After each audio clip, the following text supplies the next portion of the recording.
Hey guys, how you doing? Coachjayjorgensen here. So I want to make a video explaining a little bit about my journey and prepping for my very first men's physique contest. Hopefully this video will serve you purpose, whether you're trying to compete or you're just starting to get into the health and fitness world and you're about ready to make that initial day one, where your new life begins, your new journey of health and fitness.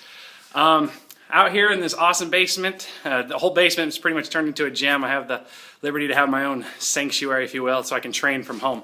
So that's tip number one. You got to be able to work from home.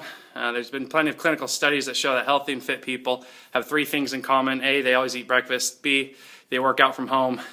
And the third one was, okay, well, I don't know. There's three of them, but I forgot the third. But work out from home, always eat breakfast. Those are the two things that people stay fit. There's just been clinical studies.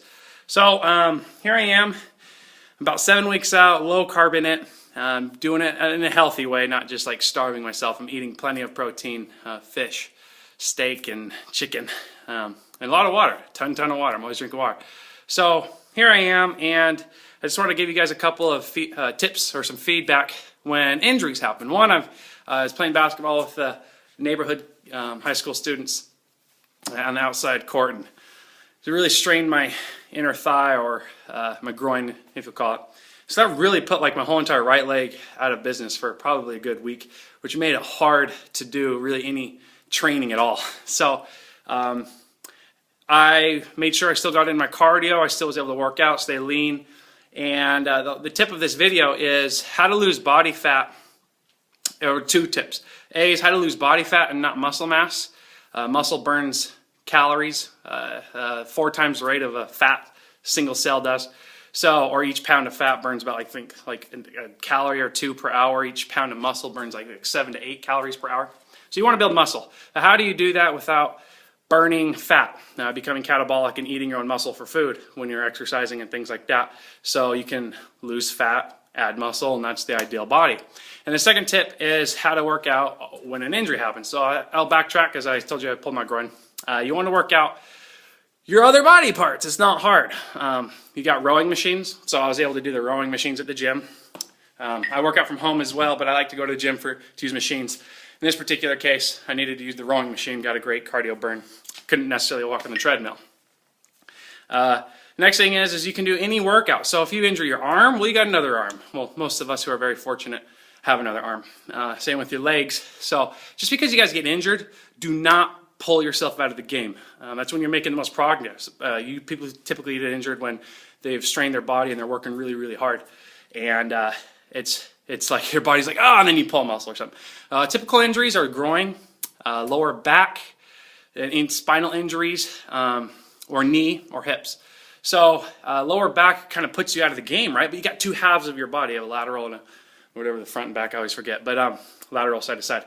So if you take the grid of your body, front, back, side to side, or however you want to call it, you probably can't do any forward bend overs, like dead over or deadlifts or anything like that if you hurt your lower back, but you can do shoulder workouts typically if you're using support on a bench, or maybe bicep curls, or you can sit down and row on a rowing machine or on a pedal machine, okay? So you get the point. Work out the muscle group that isn't injured and let that heal. Make sure to give it time for your body to properly heal.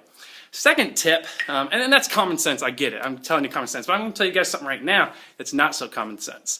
How to burn fat without burning muscle. This is what people don't know. This is what I didn't know. This is why I was always, before I got really fat, when I was in high school and college, I was a really skinny athlete because, of course, I was eating whatever I wanted, so didn't have a nice physique, just skinny.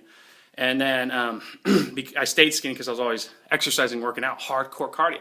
So what I learned from bodybuilders is what they call cardio is a lot different than what a long distance runner or a soccer, basketball, or football athlete calls cardio, right? To them, they call cardio walking on a treadmill at an incline of 15 degrees at typically 2.5, 3 miles per hour. So I'll kind of show you guys what that is over here. Follow me.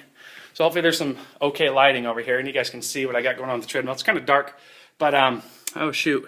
Yeah, dark. That's the LED screen. This is a treadmill, as you can tell. Fortunate to have one in the basement. So I'm just going to walk on the treadmill and keep that at again, 15-degree incline and then 2 to 3 miles per hour. Do that for 20 minutes every single day. and you will burn fat calories or fat cells. The calories you're using to provide energy will use fat cells for the calories. So keep your heart rate between 125 and 135. That's the trick, you guys. Anything above that, your body will be using muscle mass to burn energy. So walk on the treadmill. A lot of you can walk. That's why that's all it takes, 20 minutes a day.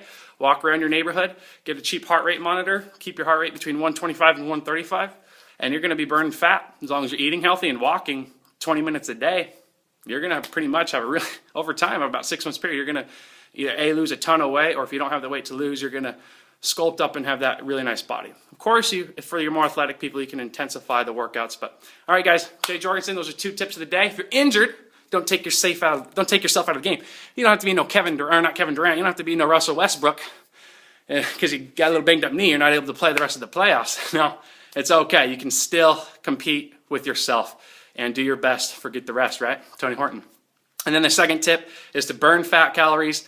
Walk on a treadmill or walk around your neighborhood. Swimming is awesome. And keep your heart rate between 125 and 135. Of course, athletic people, you can intensify that, but you will be burning some muscle. So for like body sculpting and getting that dense look, it's just, that's your cardio. So, all right, guys, do that. Have a great day. Oh, subscribe too. Definitely subscribe. Shoot me an email if you got any questions, coachjayjorgensen@gmail.com. Visit my website, Fitness to Business, for all you guys and women who have jobs and a lot of things going on, and you just got to barely be able to squeeze in an hour of workout a day to get that perfect body. Guys, you can have it all. Fitnesstobusiness.com. All right, Coach Jay Jorgensen. I got 7 weeks of prepping to go. See you guys.